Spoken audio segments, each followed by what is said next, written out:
And what we're going to talk about is the front side. So let's say the sales, business development, lead development, whatever word we want to use.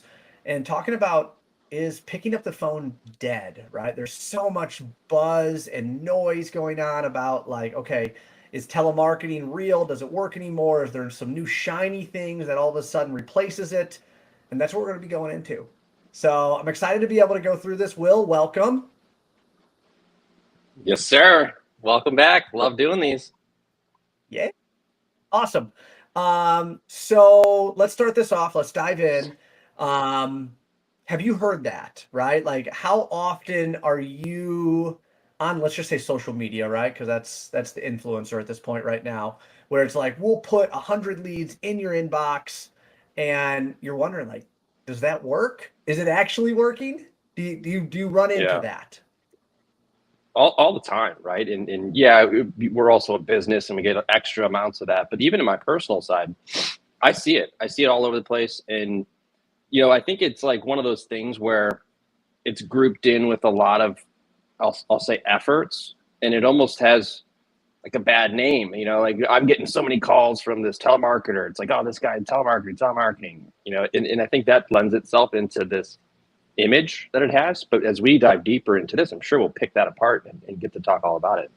But absolutely. There is. So you're right. And when I think telemarketing, like it instantly to me becomes a bad word. Like I would never post a job ad with the name telemarketer because it has so many bad things behind it. I just think like when AT&T calls you and you hear the call center in the background and then they call you the wrong name, right? It's like, yo, is Mike around? It's like, nah, bro, wrong number, later, and you hang up. When I think telemarketing, that's what comes to mind for me. What about you? It is. It's spot on too, and often like it's noisy. They don't care. They're just dial out, dial, trying to sell you something, and it's just off putting, But unfortunately, it seems like that's turned into today's way that you describe outbound efforts in general. You ran some of the most successful call centers years back, and that's Yeah. what it was. Although yours was more targeted and successful, but that's what I think too. It is. So where I would like to take the conversation today is one, everybody showed up, right? Is telemarketing dead? And I'm going to shift it. And we can answer this question at the end, and you guys will be able to answer it for yourself. But everything that we do is to be able to create an interaction with the customer, right? Anything inside sales or business development, we're trying to ultimately get from what activity do we have to do, right? Activity being it's a phone call, it's an email, it's LinkedIn. I don't care what it is. What are you going to waste your time, energy, and maybe company's money on, right? To be able to talk to somebody. And that's when you break it down of what is telemarketing. Telemarketing is picking up the phone and calling your customer, right? And not even that, picking up the phone and calling a prospect. And when we break it down like that, I'd like to go into the different types of individuals, right? So we're talking commercial roofing here. And I'm going to go into service, but that really doesn't matter because when you're in a business development side and you pick the phone up, right? And again, I don't care what the activity is. You pick the phone up, you send the email, you go on LinkedIn, whatever it is. Most of the time, unless you're following a storm, you don't know what your customer has. You don't know if it's a roof replacement. You don't know if it's preventative maintenance because they're looking to do, whatever it is. You're just looking to have an interaction with somebody. Do you see that the same way, Will? I do. You want that initial touch, that initial conversation to gauge interest, to set the table to see if they'll sit down at that table and have further conversations around it. That Yep. driving by a real estate agent sign, seeing the number, calling it, right? And then, or getting a business card and seeing the number on it, calling it. That's the very, very beginning. That's the start of it all. Absolutely. And it's beautiful that you said that because you said call. And if that's the action that you take, there's nothing wrong with that. It's actually beautiful that you see the real estate, you're going dry, you're driving by a strip mall, you see that it says, leases by X and you pick the phone up. That's fine. The question is that I'm really going to break this down. Is the person you are calling going to answer the phone? Is the person you are emailing going to answer the email? Is the person that you're on LinkedIn sending a direct message to going to respond on LinkedIn. And that's where all of this comes into play, that all of the stuff we do is like you said, it's that first touch, it's that first interaction. But the real thing that makes the difference is, are we communicating on our customer's channel? Are we communicating on how our customer likes to communicate? So jumping into that world, Will, when you were running your roofing side, how many different channels, right, types of communication did you have throughout your customers? So like email, text message, phone, LinkedIn, like what did you see that was common? Well, we had four. One was in person, phone call, email, and text. And what I saw was the most common is certainly email. You know, dealing with school districts, dealing with property managers. That was our sector of where we did work. Email was the most prominent. Now, some of the building owners preferred text, so the reps knew that. Hey, we text this guy. Actually, text the tenant when we're on our way. You know, things like that that we had to discover and understand and continue to manage. You know, and I think it's really important to kind of figure that out. If something's not working, change the channel, right? And is there more? I mean, there's probably more. Facebook and LinkedIn. I don't know if that was. There is, and I think step one to all of this, and whether you're a sales leader, a business owner, wherever you are, what's your primary communication channel? It's the first thing that I want to say. What is yours? Right? What would you prefer? Would you prefer me to call you? Would you prefer me to email you? Would you prefer me to text message you? And I'm making you think about this because that is what you're going to naturally gravitate toward. If you Mhm. hate email, I hate email, you're going to be the individual that picks the phone up, and you're going to be the individual, and assuming, right, you're the individual that picks the phone up and makes the phone call. However, that's what you do. If you were to pick the phone up, and anybody who works with me understands that phone is not my primary, right? I'm in meetings all day. I'm jumping back and forth with contractors. We're doing cool stuff like this. Phone is not my number one means of communication, which means if you want to talk to me, you have to find a different channel. And that's where all of this comes in. And that's where it gets really, really cool when you start diving in to like the different types or personas, right? That's a buzzword, a persona, which is ultimately just the type of customer you're working with, right? Which has a lot to do with age, has a lot to do with their role, right? Which will break both of those down. And it has a lot to do with maybe how they were brought into the business, right? Someone, and I always think about like some of my younger helpers or foremen inside trucks, like they would much rather me text them, right? We could have an entire conversation with my 11-year-old via text message when he's up inside his room, simply because that's how the communication works, That's his right or channel. wrong. It's a channel. That's his channel. And that's the only thing that matters is his channel. Who are you talking to? And what is their preferred communication channel? So what is yours, Will? So if we think about like all the different things, all the different noise that's coming into you, what is your channel? What would you prefer? Perfect world. Yeah, and it's funny because I'm thinking through as you're talking. I'm like, well, what's my channel? And I'll give you an example. Text messaging. I think I'm busy. I'm in and out of meetings, fighting the clock all day, every day, and I don't always get to answer the phone. But I'll see a text, and I think everyone could relate to that to some level. But I'll see a text, and even if I'm at a meeting, I'll glance on it. The iPhone does a good job. I guess all phones do good job of summarizing what's on that text. You could see it quicker. But Mhm. I was being sold a service just recently, and I met with them and looked at their product, and I was watching their sales process. I'm always watching sales processes. Well, how do they sell, and what's working from it? What helps me be a better customer? I was watching their sales process, and it started with these automated reminders that, hey, we're meeting's about to start. And it didn't just come in email, it texted me too. A little overkill, not two channel kind of guy. But after the meeting, there were follow up methods where phone call and then no voicemail, but text. And I saw the text and responded back. And I think that's kind of what continued the conversation, is because he did speak my channel. So for me, it's text. What about you? What's yours? So mine's text message. And the world, so originally before, and this is Apple. I don't want any Android pieces inside this. Before Apple had the ability to mark a text message as unread, like that was my biggest pet peeve, because once you read a text message, it was gone, right? Until you had to go back in.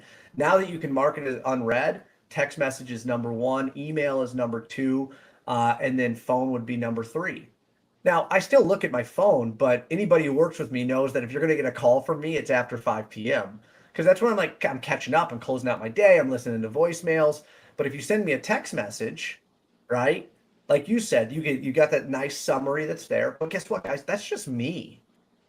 Think about the facility manager. Let's start jumping into personas. Okay. So number one, let's think about this guy he works for Coca-Cola. He's a facilities manager. He has a 250,000 square foot bottling plant for Coca-Cola. I'm just making this stuff up, right? And he's responsible for everything within that plant. He doesn't sit at a desk and a computer all day like I do, right? All the time. He's busy. He's on the floor. He's seeing what's going on. He's doing this and that. How does that change? Right? What's his preferred communication piece? He looks at his email at the beginning of the day and at the end of the day. I look at my email every second, right? Like that's my world, is I'm constantly just either battling emails, battling tasks, or battling meetings, not in a bad way. That's my world. What is your customer's world? Right? So let's look at that facility manager, right? Now, let's take this to the opposite end of the world, and let's look at a property manager. Property manager, okay, number one, works remotely, okay? Doesn't go into the office every single day. He lives in California. He manages buildings that are in New York or Florida or Georgia, right? All of his information that he gets is via email, because that's how, I'm just making it up, CBRE operates, right? Or whatever property management firm he's with. How does that change, right? How does that individual communicate based upon the job, where his locations are at, right? And how he manages and makes data or makes decisions. So the real question behind all of this is, here's the reframe to it, is not is telemarketing dead? The question is, do your clients, right? Do the people that you are, and I say clients, right? Because that's the first part. Make it easy for your customer to work with you. Because if it's phone call that you like, and your customers, right, are younger or wherever the situation is, different generation, different way of being able to do business, if they don't want to make a phone call, but you make them place a phone call to dispatch a leak to you, you're making it harder for them. And trust me, nobody wants to work harder to work for somebody else or to get something from someone else. Absolutely. That makes sense? That's just the way it's interesting too. You're really getting deep into the different channels, and it makes sense to dive into understanding those channels for your customers, your buyers. And the landscape's changing, it's evolving. It's not what it was 10, 20 years ago. And it's not going to be this way in 10 years from now. The channels are going to add. It could, I don't know, WhatsApp, it could be Facebook Messenger, it could be Slack. I think the channels are going to open up, and that the contractors are going to need to adapt to it, right? It's like younger people are now sitting behind desks making decisions with these buildings. And guess what? The younger generation grew up being able to Uber and order on Amazon and have a box show up the same day. That's the generation that we will be catering to, and it's already trickling in and happening. So now I feel like we have this wide array of potential customers that we're dealing with, and a wide array of channels to communicate to them. Do you see it any different? Exactly the same. And now I'm going to throw the wrench in for you. So I told you guys something a few minutes ago that instantly, overnight, changed my primary communication path. Do you remember what it was? My text messages unread. I was email on Monday, Email on Monday, guys. On Tuesday, as soon as that update come out and I can mark things instantly, that was my new favorite way of communicating. So you're changing, right? The technology is changing, the resources are changing. You talk about all these kind of different channels. That's going to take us into the next part, which is noise, right? And noise is ultimately how, okay, I'm going to give you guys real world and you're going to feel some of my pain. Oh, and I think you probably have the same. When you wake up, I don't care what time you wake up, if it's 3, 4, 5, 6, 7, 8, whatever time it is, and you go into your email, whether that be laying inside bed after you take a shower or even when you sit down for your office. Will, give me a guess of how many emails you have in your inbox every morning at 8 a.m. New ones or total? Just new ones, the ones that came in that day, that morning. Yeah, overnight, easy 20, right? Easy 20. And I'm clearing it before bed, trying to. So what happens? What's the first thing that you do? You got 20 unread emails in your inbox sent to you between 6 a.m. and 8 a.m. and you log in. What are you doing? Yeah, immediately I'm getting rid of the noise. I'm getting rid of what I don't need to act on, but I'm seeing the messages. Okay, that's handled. That's handled. Spam, spam. That's good. Need to handle this. Mark on red, right? That's my process. There's the noise, right? You said spam, spam, spam, right? That's the noise that on an email side, right? So we're talking about different channels right now. You instantly either saw the sender or saw the subject. And if you're anything like me, you marked it as read. You didn't even open the email. You didn't give it a chance to do anything because it was sent in that noise time, right? Which is 6 to 8 a.m. or whatever it is. And from my side, I'm with you, dude. I probably have more than 20. And it's red, red, red, red, red, red, red, red, red, red, keep red, red, red, red, right? And I'm just going through it because I'm just getting rid of the noise. That is the Yeah. second thing that you guys are going to run into, right? No different with phone calls. No different with phone calls. No different with LinkedIn. No different with everything else. And that's going to be the next hurdle that you guys have to overcome is that this is no more like I place a phone call and my client or my prospects happy to talk to me. Now you're in a point of where technology has made it available for a company to literally send 500 voicemails in a second.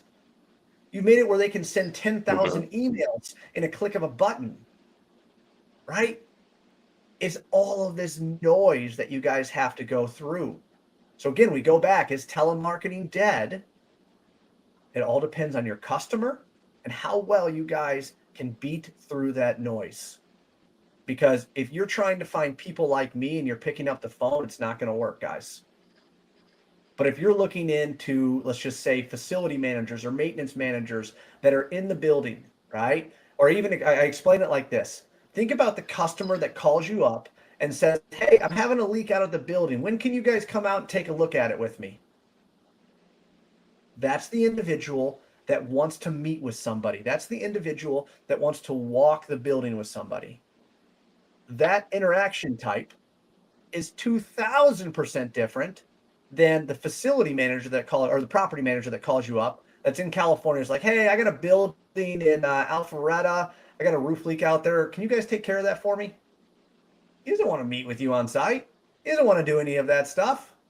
Let alone he probably didn't even call you, to be honest with you. It was probably an email that got sent to you.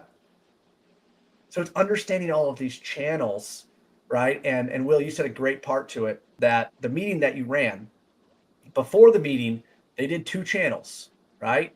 Didn't they? Didn't you say it was email and text message? Right. So I don't want to say they were fishing, right? But they took two of the primary channels, assuming that Will was going to look at his email or he's going to look at his text message, which ultimately those are the two primary ones they have. Now, could they have picked the phone up and just said, "Hey, Will, just want to make sure you're good for tomorrow"? Yeah, they could have. Would that have made a difference? Probably not, because you probably wouldn't have answered the phone. But that's where you got to figure out who are you meeting with, right? What are the personas that you're meeting with and how do they communicate? So think about that. That's going to be the homework for you guys is when you look at your business, Let's go high level first and say, what type of people do we typically work with? Is it technology property managers that want the beautiful photos, and if I don't submit enough photos, they're asking me questions about my invoices? Or is it the individual that walks up on the roof with you, meets you on site, gives you access to the roof, and he's the one that's walking around on the roof with you? Because that's his facility. That's his, that's what he's in charge of. Two completely different worlds and two completely different channels on how you're going to communicate with them. So Will, from your side, so you said you had 4 primary channels. How did you know which one was preferred to each client? Yeah, I think that it takes a sense of really just being aware, but you're also having to be aware on behalf of your sales reps or account managers, and teach them to be aware of those channels.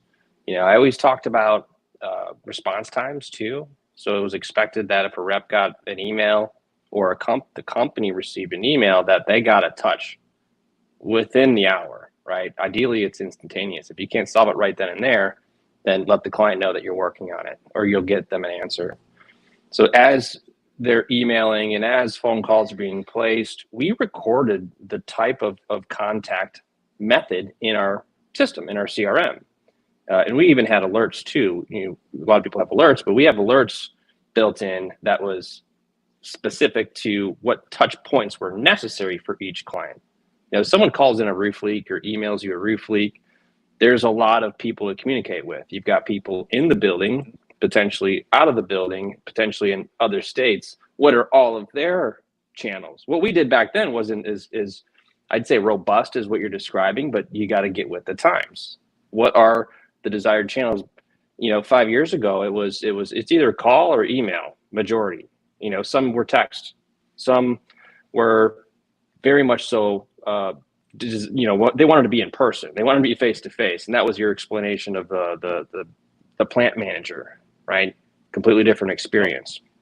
So that's just how we managed it, And I think battling through the noise of trying to get rid of stuff that you don't need to touch is part of the struggle. And how do you penetrate that? You're talking about what you do every morning: clear, clear, clear, clear, get rid of it. I'm doing that after every meeting. After every chance I get, I'm looking through trying to clear the noise. So I love the conversation, because how do you get through that? Because I'm thinking to myself, what kind of message could anyone ever text me that gets me interested? And it's a hard one to answer. It is. And it's different. It's different in what territories you're in. It's different in what you're trying to offer, right? And I'm just high level here. Let's use text message. We have a big storm that rolls through whatever metro I'm in. Can you text message your customer and just say, hey, I wanted to check in, make sure you guys are dry after we had, the storms last night, right? That's a text message that you can send. And if your customer is receptive to that, right? Because text message is more personal, right? A prospecting, I've never worked with you before. I mean, I've gotten things from like an oil dealership, right? It's like, hey, come get your oil changed. And it's like instantly, it's bad, right? Like I'm thinking about it. It's like, dude, you just text me on my personal phone about an oil change, read, I'm done. So it can go both ways. It can be good, it can be bad. And that's where you got to understand, again, what's your customer's channel. We'll go through this, especially inside future Fine Line Fridays, but you talked about how do you know what works and what doesn't.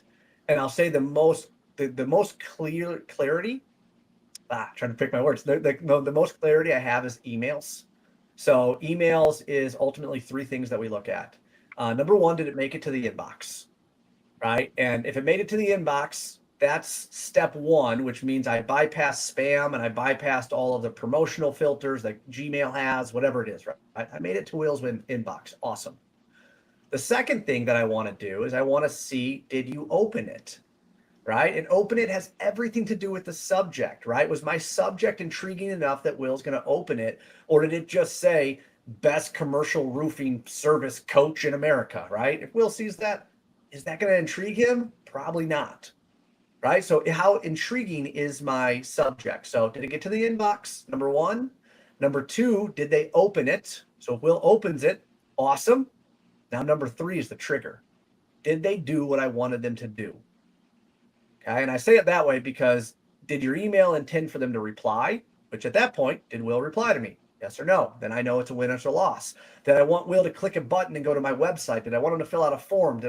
Whatever it is, what do you want him to do? Right? What's that call to action? And you can create those same things within telemarketing, right? So when you pick up the phone and you make a call to a prospect, it's no different, right? You talk about those actions. That action is I picked up the phone to be able to talk to somebody. And I'm going to kind of bring this back home because at the end of the day, as me putting on my sales manager hat, right? Business development manager hat, I truly don't care what you do as long as it works. Because what I do in Atlanta, Georgia is going to be different than Memphis. It's going to be different than Dallas. It's going to be different than Chicago because the personas are different. The people are different. How they interact is different. So you got to be able to understand that. And Will, you said something that was beautiful because you were using your CRM system to be able to document the preferred communication path. And that is cool because anybody now, even let's just say your service coordinator that's going to call and give the client an ETA, can now see the preferred communication path as text message. That's beautiful. Guess what? Now your service coordinator is going to communicate inside your customer's communication path, which is going to make that customer experience better, which is going to make you guys easier to do business with. You see how this all ties together? This whole thing. So like, I love the fact that you were doing that. So figure out what the win is, guys. You need to figure out your customers. That is what will tell you is telemarketing dead, is email dead, all that kind of different stuff. The other thing that I'll say to you guys, and this is biased and this is personal, don't get caught up with shiny things. There's so many shiny, cool things that are out there. AI is improving every single day. And yes, there are some super, super cool stuff. But if you're going to go do something like that, don't make it your primary. Don't put all of your eggs in one basket to say, you know what, I'm going to use Chat GPT to be able to create telemarketing calls so it can talk to my customers. If you want to do it, cool. Go do it. Go be a trendsetter. Go change the world, but don't let it affect what works for you. If you know that email campaigns work, if you know that USPS mailers work, if you know that whatever it is, picking up the phone works, then do it. And to be able to go back into that, guys, how do you know if it works? Because the only reason that you make an activity, the only reason that you stop by a building, you pick up the phone, you send an email, you send a text message, is to be able to have a response or a conversation. And that is the easiest that I can make it for you guys. Your sales reps, as an owner, wherever it is, whatever effort that you guys are going to put in to cultivating a new opportunity or a new lead that's going to go inside the business, right? How many phone calls do you have to make to talk to somebody? How many emails do you have to send to talk to somebody? How many stops by a building, I call them drops, do you have to do in order to be able to talk to somebody? And that number that I just gave you guys will tell you what your most successful use of time is. That's the key to all of this, guys. Is telemarketing dead? It depends on your customer. If you're trying to work with property managers and REITs that are across the other side of the United States, that are kids that just got out of college, I'm going to tell you, yeah, it's probably dead. If you're working with facilities and maintenance managers and different types of engineers, right, that have maybe experience, maybe they deal with their bosses, their internal communications via phone, maybe it's via phone. But Will, I think you had the key to this, dude. Write it down. Ask the question, what do you prefer? What's your primary communication path? And once you have that answer, execute on that, because that will make it easy for your customer to do business with you. And that is one of the biggest keys. If it's hard to do business with you, they're not going to work harder to do business with you. Fact of matter. Yeah. Well, and everyone's different too, right? So in one company, you could have multiple channels, and you have multiple people on your team that have to follow those channels, ideally. But I love what you said about making it easier for your clients to buy from you, making it easier for your clients to interact with you, because the ease of them communicating, of you having dialogue back and forth, is going to equal more transactions at the end of the day. And there's a lot of options, right? I could blast out as many messages as I want, but for me, it's not personal, right? I'll never respond to those almost out of spite. It's like, I can tell if anything it smells like it's automated, I'm not interested. People buy from people that they like, that they trust. And I think if you can figure out that communication channel and be genuine and be that trusted advisor, be that, create that good relationship. It doesn't have to be all business. That's why I love roofing. Roofing isn't suit and tie and very, super formal. We get to shape this however we want. Be yourself. And that's what drives me and what we do. I love it. It's right there, man. Make it easy for your customer to do business with you. Make it easy for your prospect to do business with you. It's as simple as just asking the question, right? And experiment. Go place 100 phone calls to a property manager, right? To different not one, obviously, different property managers, and see what the result is. Go stop by 100 buildings, see what the result is. Go send 100 text messages, see what the result is. Because the numbers are going to help you guys make smarter choices. Drops, they're going to be the biggest time investment that you'll have because it takes time to drive somewhere. It takes time to stop by buildings. But I can tell you, if I spend one day and I can talk to, let's just say 10 people doing drops, but if I spent a whole day making calls and I talk to 6 people, I do drops all day long because it increases the amount of conversations that I'm having. And then that's going to be what my primary is. Is telemarketing dead? Maybe for that case. You guys got to figure out how your customers interact. And that's the homework for you guys. Think about your customers, right? And if you don't know what their communication path is, it's as simple as asking, hey, I want to make sure that we're communicating to you as you prefer. What would you like? Phone call, email, text message, we can do whatever it is. And if you're limiting people on how they're coming into your website or how they're dispatching work to you, which means the only way that they can request a service call is to call you, maybe you need to add a single email that all work orders can go to. Maybe you need to add a text message number, right? There's ways that you can use technology that you send a text message, it converts it into an email, and maybe it gets delivered to you as an email still. There's so many different things that you can do with the technology, but at the end of the day, is it your customer's way to communicate? That's the key to this, guys. That'll give you the answer. You guys' answer is telemarketing dead based upon your customer's persona and how they communicate. That's what I got, Will. Anything you want to add to it, sir? Nope, that's a wrap, man. That I love it, and I love the ideas, and hopefully these ideas stem into contractors. And I would love to see and hear from anyone that's trying any of these tips. Each week, what we're trying to do is say, hey, here's a little nugget you can pull away. We're trying to encourage you to act on something, because these conversations shouldn't just stop here. Love it. Right. That's right. And that's why I give you guys the challenges, right? Every time we do this, I give you a challenge to be able to take back real life and try it. And these little things that you're going to do is going to help shape your business on how you move forward. It's going to help shape the sales that you want. And if you're a growing contractor, which I assume anybody in here wants to work on the business, these are the things that are going to take your business to the next level, because you know how you're spending your time, your energy, and money, right? So 3 things that you have. So just spend them as wisely as possible. So we got. Thank you guys. Yes, I truly, truly appreciate you going into this and spending 30 minutes with Will and I. No, this is an investment for you guys. You're working on the business, but you got to take something from it. You got to do something with it in order to be able to change your future. So cool. Thank you very much, Will. Awesome. I love being here. Thank you for allowing me to be here, sir. And Fine Line Friday. Thank you as well. See you in 2 weeks.